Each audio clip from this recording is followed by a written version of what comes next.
Martin Le Gall, ici donc au Panorama du cinéma européen de Mézieux. Alors Martin, premier long métrage, Pop Redemption. Donc c'est une comédie, c'est l'univers donc de la musique black metal, hein, donc les hard rockers connaissent bien. Donc c'est un film musical. Alors pourquoi avoir eu envie d'explorer cet univers-là en particulier? Alors ce qu'il faut dire en fait au préalable, c'est que c'est pas un film sur le métal, c'est une comédie. C'est une histoire de copains. C'est une histoire de copains. Et la toile de fond, voilà, c'est le métal. Et puis après il y a d'autres musiques qui rentrent. Mais en fait, je pense qu'on pourrait raconter la même histoire s'il faisait du reggae par exemple.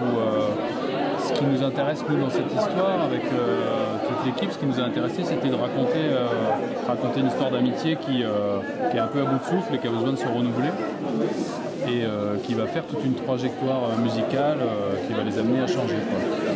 Alors vous êtes entouré d'acteurs, vraiment, il y a 4 acteurs qui incarnent les musiciens, donc, dont les styles et les registres sont très divers. Il y a Julien Doré, le chanteur pour le coup, là, qui devient acteur. Et on sent bien qu'il y a une alchimie qui fonctionne bien entre ces différents styles de jeu. Et peut-être aussi on voit une espèce d'amitié aussi qui transparaît un peu à l'écran. Oui, c'est vrai c'était un peu un pari, c'est qu'on avait essayé de créer une bande la plus hétérogène possible pour avoir une bande de copains qui ait l'air de se connaître en fait depuis l'adolescence. Et c'est vrai que j'étais un peu inquiet la première fois que je les ai présentés tous les 4, je ne savais pas exactement si la mayonnaise allait prendre, bien sûr. Et il se trouve que la mayonnaise a vraiment extrêmement bien pris. Je sais que Yacine et Jonathan, par exemple, c'est devenu 2 copains à la ville. Ils se voient tout le temps. Julien et Grégory ont vachement accroché aussi. Et puis ils avaient tous les 4 à cœur que la bande de copains existe à l'écran, donc de créer un truc de groupe, il n'y avait pas du tout de problème d'ego. Ça jouait collectif comme une mini-équipe de foot, il y avait vraiment une vraie dynamique de groupe qui était super.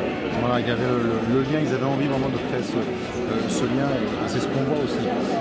Donc alors, pour la plupart acteurs mais pas musiciens, donc il a fallu les coacher un peu pour qu'ils soient crédibles, hormis Julien Doré qui lui effectivement est un musicien, un chanteur. Oui, ça c'était un autre défi du film, c'était la partie effectivement coaching musical des comédiens.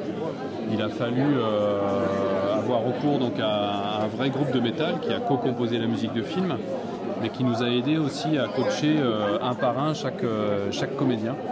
Donc Jonathan a appris à faire semblant de la batterie, Yacine à faire semblant des solos de guitare et Grégory à faire semblant des lignes de basse, quoi.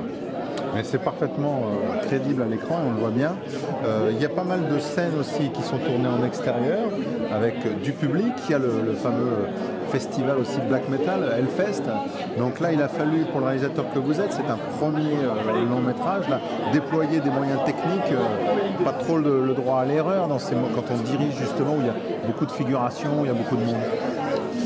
Oui, c'est vrai que c'était effectivement la fête de la fraise où il y a donc des concerts au cœur du film et puis le grand final qui est donc sur cette scène du Hellfest. C'était 2 rendez-vous importants dans le film qu'on a préparé assez minutieusement. Et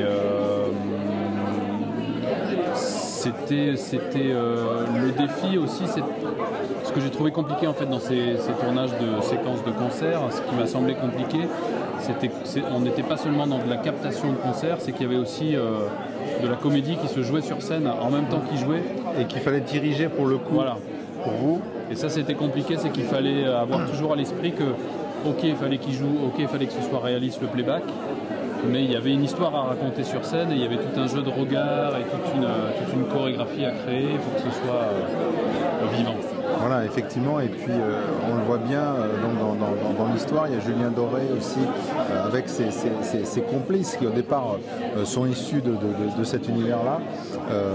On voit que c'est un univers auquel les gens adhèrent et les spectateurs aussi. On le voyait ce soir par exemple à Mézieux, qui reprennent les chansons aussi. Donc on sent vraiment du plaisir.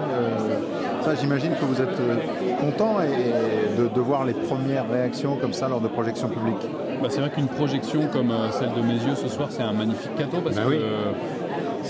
C'est un test grandeur nature, on va dire. Tant qu'on n'a pas montré le film en salle, on ne sait pas exactement l'effet qu'il peut produire. Et effectivement, de sentir les gens emballés par l'énergie musicale, l'énergie positive du film, ça fait vraiment plaisir. Et le thème fondateur du film, c'est l'ouverture d'esprit. L'ouverture d'esprit musicale, mais l'ouverture d'esprit aussi. On a cherché à créer un film qui propose voilà, une ouverture d'esprit, de réfléchir sur est-ce qu'on n'est pas mieux dans la vie en ouvrant un peu ses œillères. Voilà, vraiment ouvrir le champ des perspectives et des possibles.